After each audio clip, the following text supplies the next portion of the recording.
Nollywood star Jim Iyke has lived a life of controversies, which he tells us have caused him to make some big sacrifices, including the discontinuation of his reality TV show Jim Iyke Unscripted.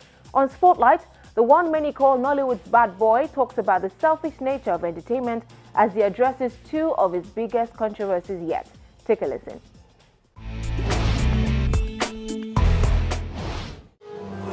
Will you marry me? I don't know any other.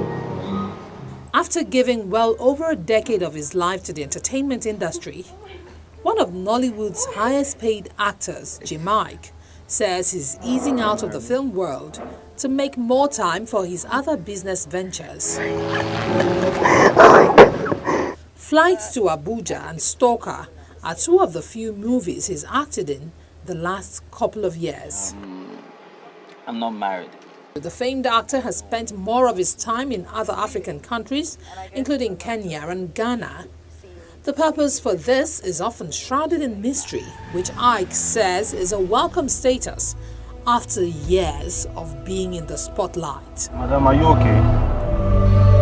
The spotlight is one of the sacrifices he's made in favor of a more predictable lifestyle. He reveals his reality TV show, Jim Iyke Unscripted, which was launched in 2013, had come to an end for the sake of his loved ones and his son.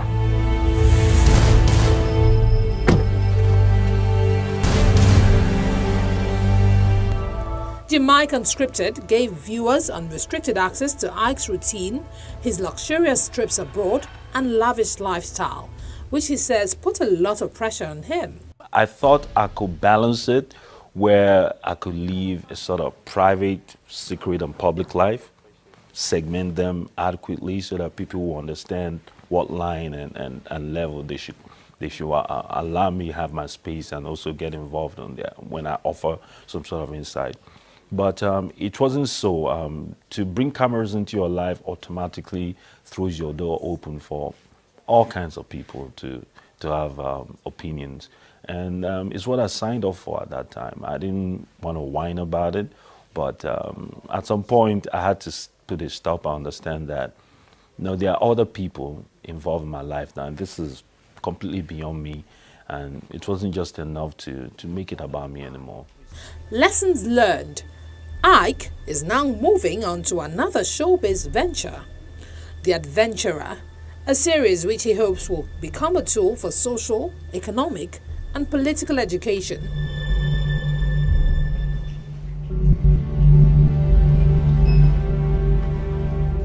The Adventurer will camp Nigerians from different ethnic backgrounds outside the country and engage them in challenges to help them appreciate their differences.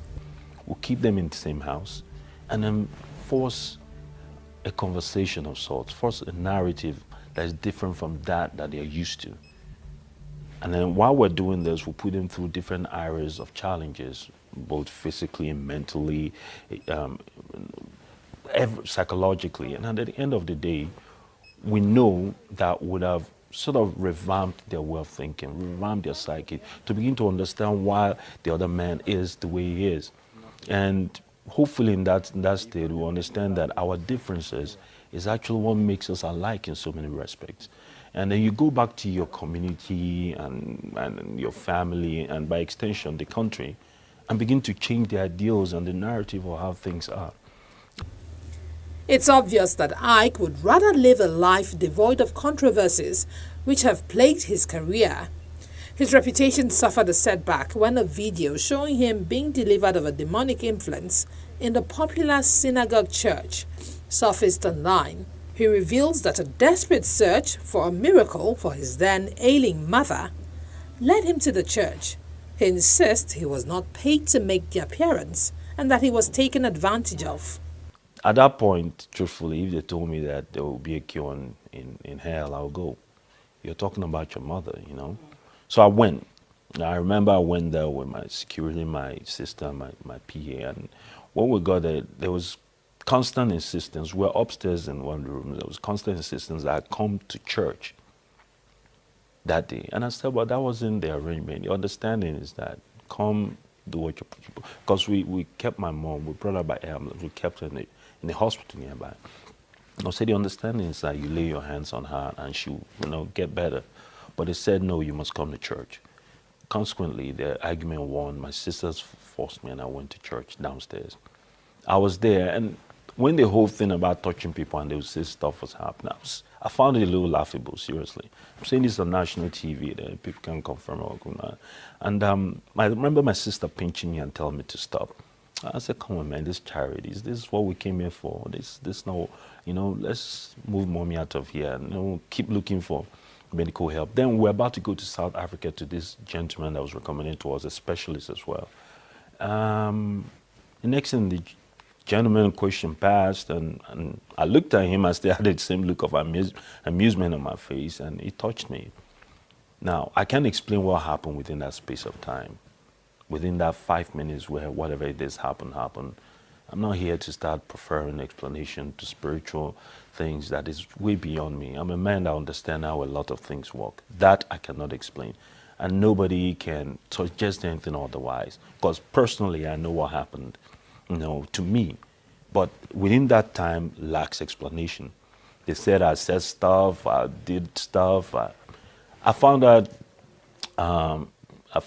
extremely embarrassing at that time. But even further down the line, the reason I felt extremely bitter about it was, at the end of the day, my mom didn't get healed. I still lost her, So I carried that. When people were saying all kinds of stuff about it, some people even suggested that I got paid to come through that charity. I thought that was the highest level of insult. I didn't want to come out in public media and talk about the real reason I was there, because if they understood, they would understand that it's the love of a mother that drove me there. So it happened, and it took the birth of my son really to let that issue go. For a long time, I was very bitter about it.